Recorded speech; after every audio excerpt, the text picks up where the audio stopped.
Hello, আসসালামু আলাইকুম বন্ধুরা। এই যে দেখো আজকে কিন্তু ২ রকমের শুটকি করেছি। লালটা হলো চ্যাপা শুটকি আর এটা হলো রুইটা শুটকি। আর এই যে ভেন্ডি দিয়ে রুই মাছ করলাম, ১ গামলা শসা কেটে নিলাম।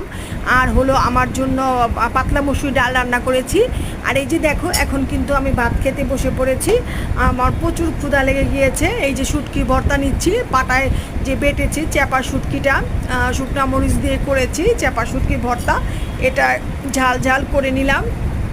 তো তোমরা তো সবাই জানো যে আমি শুটকি ভর্তা ভাজি এসব দিয়ে সবসময় ভাত খাই।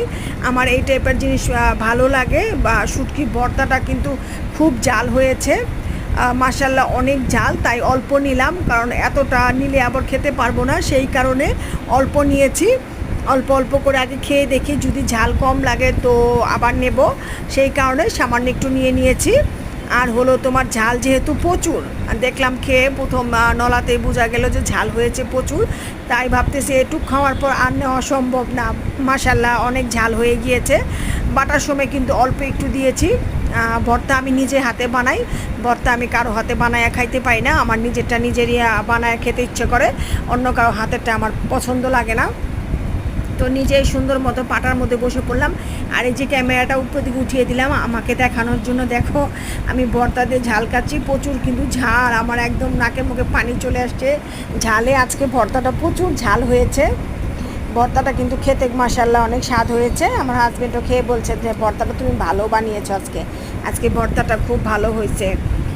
ভর্তা ভাজি বা তোমার শাক এসব সবসময় সচরাচর আমি বেশিরভাগ এগুলি খাওয়া পছন্দ করি। মাছ মাংস অত একটা আমি খাই না, খুব কম, তারপরও খেতে হয়। তো বা না খেলে আবার হাজব্যান্ড রাগ করে, মাছ খানি তুমি মাছ খাও না।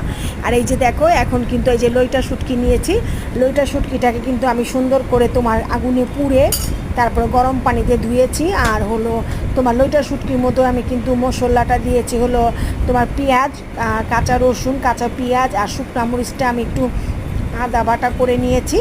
তারপরে ওটা দিয়ে আমি এই মশলাটা দিয়ে ভুনা করেছি লইটা শুটকিটাকে, ভালো করে সুন্দর করে গরম পানি দিয়ে ধুয়ে একদম খুলে খুলে তারপরে পরিষ্কার করে এটা করেছি। আর এই যে দেখো এখন কিন্তু আমি ভেন্ডির তরকারি নিয়ে নিয়েছি, ভেন্ডি দিয়ে হলো তোমার রুই মাছ। ইদানিং আমার ভেন্ডি তোমার ভাজি তাই যে তরকারিটা বেশি ভালো লাগে। যখনই দেখি ফ্রিজে রুই মাছ আছে আর তোমাদের ভাইয়া আমার জন্য ভেন্ডি নিয়ে আসে, তখনই আমি কিন্তু ভেন্ডির তরকারি রান্না করা শুরু করে দিই ভাজি রেখে। এখন আমার ভেন্ডির তরকারিটা খুব ভালো লাগে মাশাল্লাহ, মোটামুটি অনেকখানি খেতে পারি ভেন্ডির তরকারিটা।